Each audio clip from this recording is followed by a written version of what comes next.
Hi brownie. Hi. పద. సరే పద వెళ్దాం. అందరికీ నమస్కారం. వెల్కమ్ టు మోహనమదిలో. సమ్మర్స్ స్టార్ట్ అయిపోయాయండి. చూడండి మొక్కలన్నీ ఎండిపోయి ఎలా ఎడారిలాగా తయారయ్యిందో. మరీ పొద్దున 10 నుంచే ఎండలు విపరీతంగా ఉంటున్నాయి. చాలా వేడిగా ఉంటుంది అసలు పొలంలో.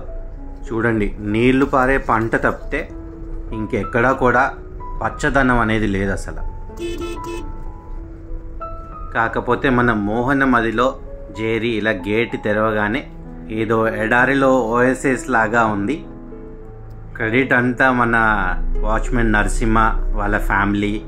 ఇది వరకు మన దగ్గర చేసిన అతని పేరు కూడా నరసింహనే.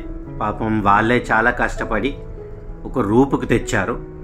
మనం ఏదో 2 రోజులు వెళ్ళి కష్టపడతాం, కానీ వాళ్ళు వీక్ అంతా కష్టపడి ఇదంతా మన పొలం ఒక రూపురేఖలు వచ్చిందంటే నిజంగా అది వాళ్ళ కష్టం వల్లే అని చెప్పొచ్చు. మన మెక్సికన్ సన్ఫ్లవర్ పాపం ఎంత హార్డ్ ప్రూన్ చేశామండి అసలు. లాస్ట్ టైం ఇంకా పూలు ఇస్తూనే ఉంది. చాలా అంటే చాలా మొండి చెట్టు అండి. కరెక్ట్గా 1:45 తర్వాత డెస్టినేషన్ రీచ్ అయ్యాము.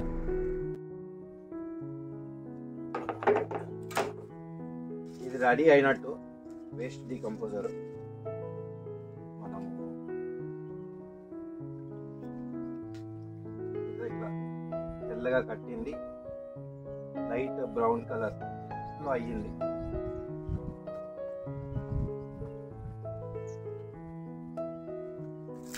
ఒక 5 రోజులు అయింది. 5-6 రోజులు అయిందా నరసింహ? ఇది పుల్లటి మజ్జిగ కళ్ళు ఆ వాసన వస్తుంది. ఇగో నరసింహ, ఒకటికి 3 ఇంతలు. ఇప్పుడు ఆ బకెట్లో నీళ్ళు ఉన్నాయి కదా, అది 2 ఇంతలు, ఇది 1 ఇంచు. ఇవన్నీ మాకు అలవాటు లేని పనులు కదండి. స్మెల్ మాత్రం చాలా ఘోరంగా వస్తుంది. కాకపోతే ముందు ముందు ఇంకా ఎన్నో చెయ్యాలి, ఇదేముందిలే అని ముందుకు సాగటమే. ఇది 1కి 3 ఇంతలు అనమాట. ఇది అన్ని మొక్కలకి ఒక్కొక్క మగ్గు వేసుకుంటే వెళ్ళిపోవాలి. మన ఈ వేస్ట్ డీకంపోజర్ మిశ్రమము లిక్విడ్ ఫర్టిలైజర్ లాగా కూడా పనిచేస్తుంది. అందుకనే ఇక్కడ నరసింహ అన్ని మొక్కల మొదల్లో ఒక్కొక్క మగ్గు పోస్తున్నాడు. ఇది లిక్విడ్ ఫర్టిలైజర్ లాగే కాదండి, మొక్కలన్నిటికీ స్ప్రే కూడా చేశాము. కాకపోతే అది వీడియో తీయటం కుదరలేదు. ఇలా ఎన్నో ఉపయోగాలున్న ఈ వేస్ట్ డీకంపోజర్ని 5 రోజుల్లో రెడీ చేసుకుని ఇలా మన పొలంలో ఉపయోగించటం జరిగింది. ఈ వారం కూడా శైలు అషీరా రాలేదు కదండి. సో తోడుగా ఉండటానికి మా ఫ్రెండ్ని ఇన్వైట్ చేశాను ఫామ్కి. ఇంక సాయంత్రం 6ంటికి మా రాజుగారు కూడా వచ్చారు పొలంకి.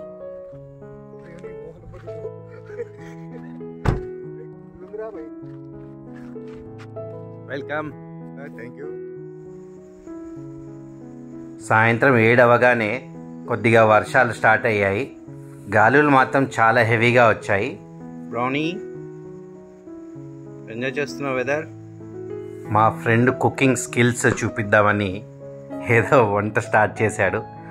ఇంకా అక్కడ మన ఆనియన్స్, పచ్చిమిర్చి, నిమ్మకాయ ఇవన్నీ తీసుకెళ్ళి ఫ్రెష్గా కుకింగ్ చేశాము. వర్షం అయితే కొద్దిగా సేపు పడి ఆగిపోయింది, కానీ గాలులు మాత్రం చాలా హెవీగా వచ్చాయి. ఫుడ్ ఇంకా మ్యూజిక్తోని నైట్ అంతా బాగా ఎంజాయ్ చేశాము.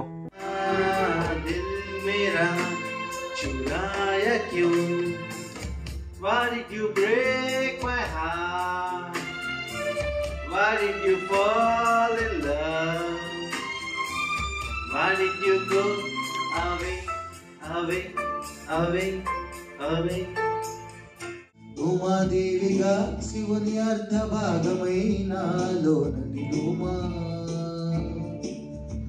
శివలాలి లాలి జో, లాలి లాలి జో, ఉమాదేవి లాలి జో, లాలి లాలి జో. మమకారమే ఈ లాలి పాటగా రాసే హృదయమా, నా హృదయమా.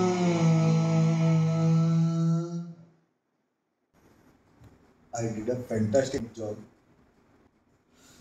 సెల్ఫ్ డబ్బా అని దీని అంటారు. ఇంత పెద్ద చెట్టు పడిపోయిందా? ఇరిగిపోయిందా? అరే ఇక పోయినట్టేనా?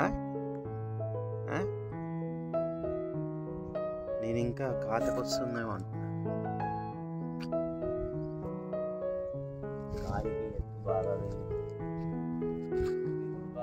నయ్యం గోడకేం కాలే, దీనికేం కాలేదు. రాత్రి వచ్చిన గాలిల వల్ల మన మునగ చెట్టు పడిపోయిందండి. 6 నెలల క్రితం విత్తనం నాటుకున్నాము. చూడండి ఇంత పెద్దగా అయ్యి కరెక్ట్గా ఫ్లవరింగ్ స్టేజ్లో ఉందనంగా ఇలా జరిగింది. ఆ రోజంతా చాలా బాధపడ్డాను. మొన్న వీడియోలో చెప్పాను కదండి, మనం పొలం చుట్టూ ఒక రౌండ్ వేసినప్పుడల్లా ఏదో ఒకటి కనిపిస్తూనే ఉంటుందని. చూడండి మీరు కూడా, కనిపిస్తుందా మీకేమన్నా? ఇప్పుడు వరకేమో కేన్ లిల్లీ ఫ్రెండ్ని చూసాము, ఇప్పుడు ఈ రోజెస్ ఫ్రెండ్ని చూడండి. మరీ అది ఎలా నుంచుందో చూడండి. ఏదో అటాక్ చేస్తానికి రెడీ స్టడీ 1 2 3 గో అనగానే జంప్ చేసేలాగా నుంచుంది అసలు.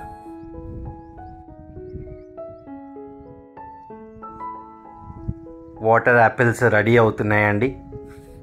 మన దగ్గర 2 మొక్కలు ఉన్నాయి, ఒకటేమో వైట్ ఒకటేమో రెడ్. ఇది రెడ్ వెరైటీ. రెడ్ వెరైటీకి కాపు బాగా వచ్చింది. వైట్ మాత్రం ఇంకా ఫ్లవరింగ్ స్టేజ్లోనే ఉంది. కాకపోతే దీనికన్నా అది పాత మొక్క. అషీరాకి ఇది ఫటాఫట్ ఫ్రూట్ అని పెట్టాను. ఫాల్సా ఫ్రూట్ని మేము ఫన్ కోసం అలా పిలుస్తామన్నమాట. కాపు చూసారా ఎంత బాగుందో. ఇంకా నెక్స్ట్ వీక్ వెళ్ళినప్పుడు పండగే పండుగ. కాకపోతే ఈ చిన్న చిన్న పళ్ళు కదండి, తినాలంటే చాలా టైం పడుతుంది. పేషెన్స్గా తినాలి. ఎన్నో నెలల నుంచి వెయిట్ చేస్తున్నామండి. శైలు ఫేవరెట్ వెజిటేబుల్ ఇది. అన్ఫార్చునేట్లీ 2-3 సార్లు మొక్కలు వేసినా కూడా ఫెయిల్ అయ్యాము. ఫైనల్గా మన పొలంలో దొండకాయలు వచ్చాయి. ఇది సిటీజీ వారికి థ్యాంక్స్ చెప్పాలి. లాస్ట్ మీట్లో ఇచ్చారు ఈ సాప్లింగ్స్. ఆనియన్ సైజ్ చూసారా ఎలా వచ్చాయో. మంచి మంచి ఎక్స్పీరియన్స్ గార్డెనర్స్ కూడా ఆనియన్స్లో సక్సెస్ రేట్ చాలా తక్కువ అండి. మన గార్డెన్లో మాత్రం సైజు క్వాలిటీ అసలు అద్భుతంగా వస్తాయి. Last week Shri Venkateswara nursery అని నర్సరీ టూర్ చేసి చూపెట్టాను మీకు. 1 రూపీకే సాప్లింగ్స్ ఇస్తున్నారు అని. ఆ వీడియో మీరు ఇంకా చూడకపోతే పైన ఐ బటన్ క్లిక్ చేసి ఆ వీడియో కూడా ఒకసారి చూసి రండి. ఇంతకీ ఆ నర్సరీ నుంచి తీసుకొచ్చిన నారు కూడా ఇటు సైడ్ నాటుకున్నాము.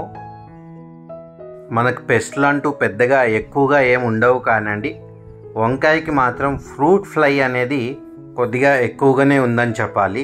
సో అందు గురించి బాగా రీసెర్చ్ చేసి ఎక్స్పర్ట్స్ అడ్వైస్ కూడా తీసుకున్నాను కొంతమందితో మాట్లాడి. సో వారి అడ్వైస్ ప్రకారం ఈ ఇన్సెక్ట్ ట్రాప్ కొన్నాను ఆన్లైన్లో. ఒక 5 ట్రాప్స్ తీసుకున్నానండి. ఆన్లైన్ అంటే అమెజాన్లో కొన్నాను. దీన్ని లర్ అంటారనమాట. బాగా పండిపోయిన పళ్ళ వాసన వస్తుంది. ఈ వాసనకి అట్రాక్ట్ అయ్యి ఫ్లైస్ ఇందులోకి వచ్చి ట్రాప్ అయిపోతాయి అన్నమాట. ఈ 5 ట్రాప్స్ ఖరీదు 400 పడిందండి. ఇవే కాకుండా స్టిక్కీ ట్రాప్ ప్యాడ్స్ కూడా కొన్నాను. కాకపోతే టైం లేనందువల్ల ఒట్టి ఇదే పెట్టాను అనమాట. ఇలా 5 చోట్ల కట్టి పెట్టాను. ఈ శనివారం వెళ్ళినప్పుడు ఇది హిట్టా ఫట్టా అనేది తెలుస్తుంది. ఇంకా ఏదేమైనా కొన్నాం కాబట్టి ఈ స్టిక్కీ ట్రాప్ ప్యాడ్స్ కూడా పెట్టుకుంటాను. ఇంకా 2 వారాల క్రితం గుర్తుందా అండి, ఒకే ఒక బార్బిడోస్ చెర్రీ వచ్చింది మన పొలంలో. టేస్టింగ్ ఎక్స్పీరియన్స్ కోసమని శైలు అషిరాకి ఇస్తే మొహమాటంకి కూడా అసలు నన్ను అడగకుండా ఇద్దరే తినేశారు శుభ్రంగా. అందుకని నేను రివెంజ్ తీసుకుందామని ఈసారి హార్వెస్ట్ చేసినవన్నీ ఇంటికి తీసుకెళ్ళి వాళ్ళ ముందలే కూర్చుని వాళ్ళకు ఒక్కటంటే ఒక్కటి కూడా ఇవ్వకుండా అన్నీ ఫినిష్ చేస్తాను నేనే. అలా భారీగా రివెంజ్ ప్లాన్ చేశాను. చూద్దాం మరి ఏమవుతుందో. ఫస్ట్ మన ఫామ్లో దొండ వచ్చింది, బాగానే 1 పావు కిలో పైనే వచ్చింది. మన రెగ్యులర్ వంకాయలు, చిక్కుడు, ఇదిగోండి కొన్ని బార్బిడోస్ చెర్రీ, మళ్ళీ వంకాయలు, టమాటా, మిర్చి, దేవుడి కోసం కొన్ని పూల కోసం. ఓకే అండి, మంగళవారం 10:30కి మళ్ళీ కలుద్దాము. అంతవరకు సెలవు.